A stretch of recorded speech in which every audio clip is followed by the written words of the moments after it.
মধ্যবিত্ত এই শব্দটি যেন এক নীরব শব্দহীন আর্তনাদ।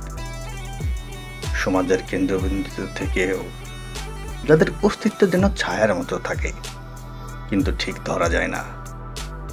তাদের জীবন মানেই শুধুই বেঁচে থাকা নয়, বরং প্রতিটি মুহূর্তে সংগ্রাম করে টিকে থাকা। এ জীবন যেন এক চলমান উপন্যাস, যেখানে প্রতিটি অধ্যায়ে লেখা থাকে অভাবের করুণ কাহিনী, ত্যাগের উজ্জ্বল দৃষ্টান্ত এবং কষ্টের অসীম বিস্তার। মধ্যবিত্তের ঘরের সকাল নামে না সোনার আলোয়, নামের দুশ্চিন্তার ছায়া নিয়ে। মুদির দোকানে বাকির খাতা, ছেলের স্কুল ফিসে সময় মতো না দেয়া, কিংবা বৃদ্ধ মায়ের ঔষধ কেনার টানাটানি, সবকিছুর জন্য এক একটি যুদ্ধ।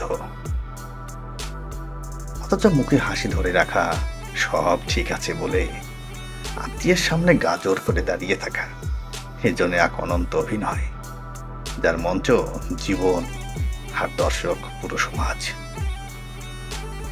তাদের ত্যাগ নীরব, তাদের কষ্ট অদৃশ্য।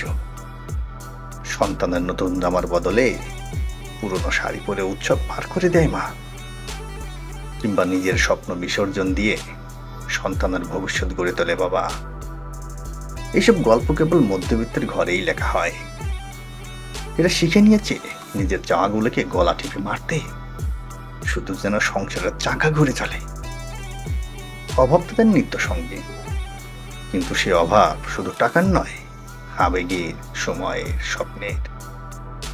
অনেকে আজীবন নিজের মতো করে বাঁচতে শিখে না, শুধু পরিবারের স্বার্থে নিজেকে হারিয়ে ফেলে। তবুও এই শ্রেণীর মানুষেরাই জীবনের কঠিনতম পরীক্ষায় নীরবে উত্তীর্ণ হয় প্রতিদিন। বৃষ্টি ভেজা ছাদ চুইয়ে পড়লেও তারা ভিজে বিছানায় সন্তানকে আগলে রাখে, নিজের চাওয়া পাওয়ার হিসাব মুছে দিয়ে পরের মুখে হাসি ফুটিয়ে রাখে। এই আত্মত্যাগ, এই অন্তহীন ধৈর্য, এই নীরব কষ্ট, সব মিলিয়ে মধ্যবিত্ত জীবন এক অব্যক্ত মহাকাব্য।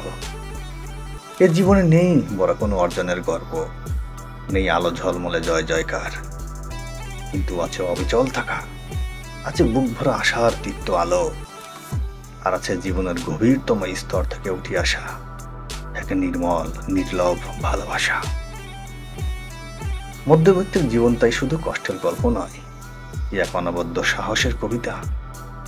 প্রতিদিন অভাবের ভিতর দিয়েও যারা বেঁচে থাকে মান ইজ্জত নিয়ে, তারাই তো প্রকৃত অর্থে জীবন যুদ্ধে বিজয়ী।